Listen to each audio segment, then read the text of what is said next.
What's up, guys? This is going to be a little video about issues with the AK-47. It's mostly ergonomic issues. Just want to start off by saying, before I get all the haters, my favorite gun is the AK-47, but I'd have to be really bullheaded and pig-headed to not acknowledge some of the problems. Every gun has got its pros and cons. AR-15, not the world's biggest caliber. I mean, I like them both. I have them both. But there are certain things that about each gun that small things may change someone's reason for buying them. And with expensive as guns are, we all don't have the money to go out and test each one to figure out what we like about it, what we don't. So maybe some of these videos like this can help people out. AK-47, arguably one of the most reliable guns in the world. I consider, when it comes to assault rifles, any kind of semi-automatic rifle, it is the most reliable. There's nothing even close. I mean, people's pour dirt, mud. I mean, they're just great guns. It's my favorite rifle. Probably my favorite gun in general. It's kind of hard between that and the 1911. But anyway, I'm not talking about bolt action either. But you know, even bolt action can have their problems. But back to the subject. Okay, one of my biggest beefs with the AK-47, and this didn't really dawn on me until years later, after shooting it, that in a pinch is a problem. I grew up shooting AK-47s, and after getting trigger time with AR-15s and stuff like that, the safety. You have the safety, you flip it up, and the bolt will not go back. It is safety checked, but it will not fire. Now, if you're carrying this, say you're out in the field, what have you, shit hits the fan, the world's, without rule of law, okay, most people's going to carry it in a sling, probably a single point or a 3-point or something like that, down to their side, and they're going to have their hand on the pistol grip, carrying it with their hand on the front, just walking to keep it steady.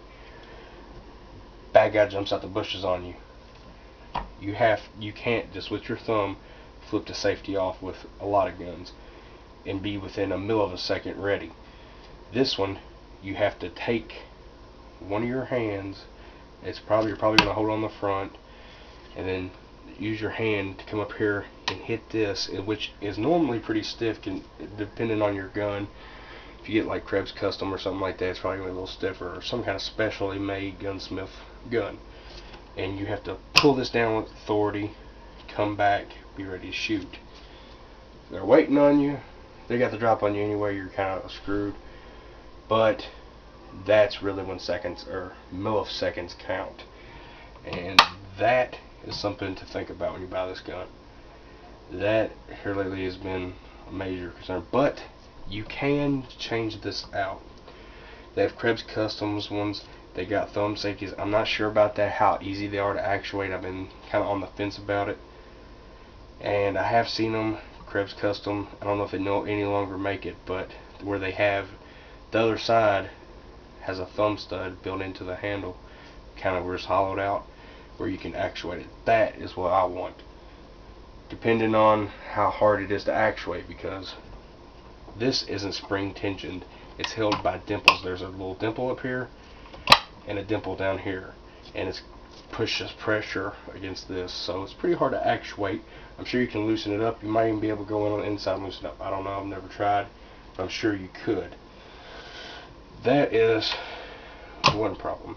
Now, I can see where this is problems with other people, but it's not with me, because like I said, I've been shooting AK-47 for 16, 17 years now.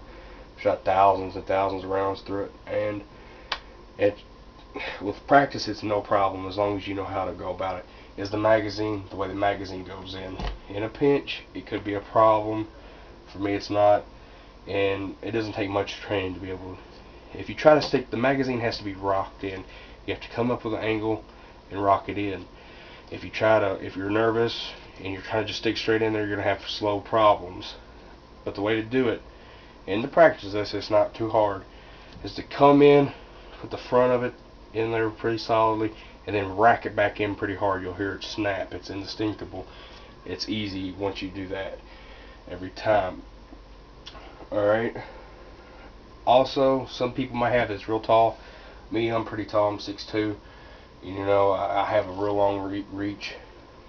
And it's got the small packs Warsaw pack stock. It's shorter by at least an inch or two. And that kind of has problems. I really don't have problems shooting it. Like I said, I've been shooting these and SKSs for years, and the length doesn't bother me. Matter of fact, I think the length, decent enough. I would like a longer length, but you can change that. Timbersmith right now by Tapco makes the Russian red, and there's a lot of, you can probably put a stock recoil pad on the end of it if it's really a big deal.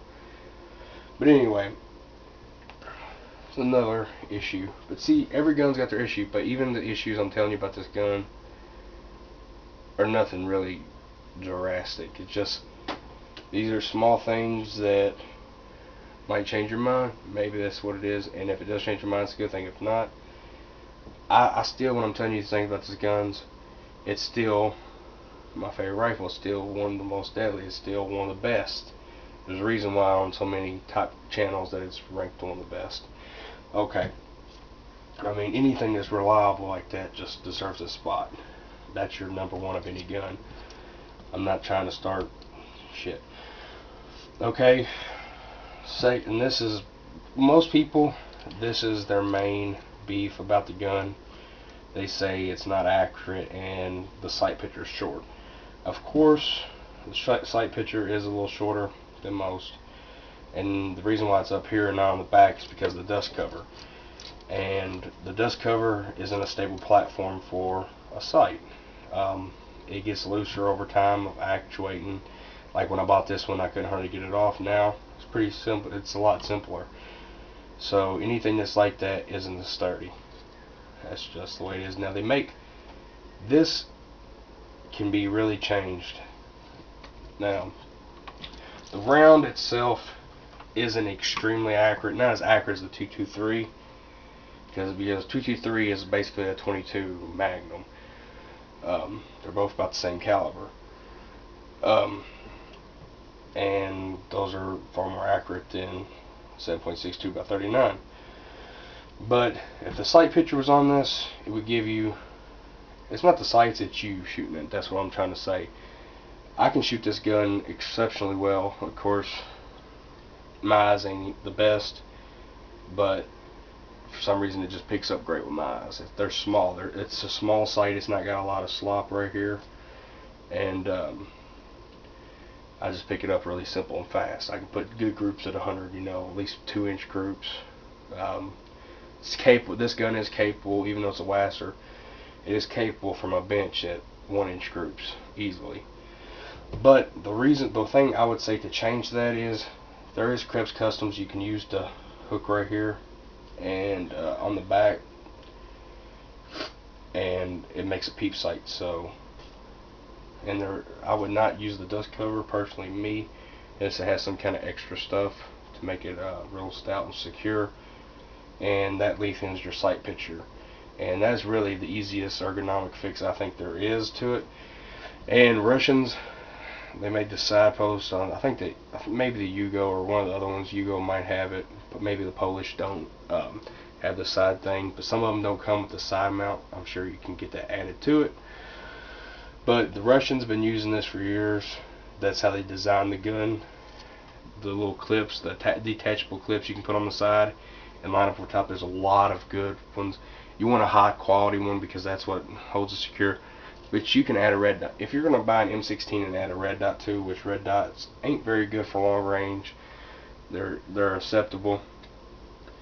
But if you're going to do that to your carbine anyway, I don't think you really can bitch too much about having not accuracy. because the accuracy is in the sights mainly. I mean, you think about the SKS, nobody really complains about it being too not as accurate, and it's mainly, you know, longer sight radius and stuff like that. But if you add a red dot to it, it's going to be almost as accurate. And what I mean almost as accurate is the 223 has got a lot more range, so for picking out, it's going to be just as accurate close up. You may have little wider groups, but not much, not enough to be really complainable about. But anyway, throw a red dot on it. Maybe a scope. I don't do scopes on these type of rifles myself, because I think it makes it more of a long range weapon instead of or you know, like an ACOG's decent, but I don't like eye relief, you know, where you have to get your head situated in a certain spot for a fast shot like that.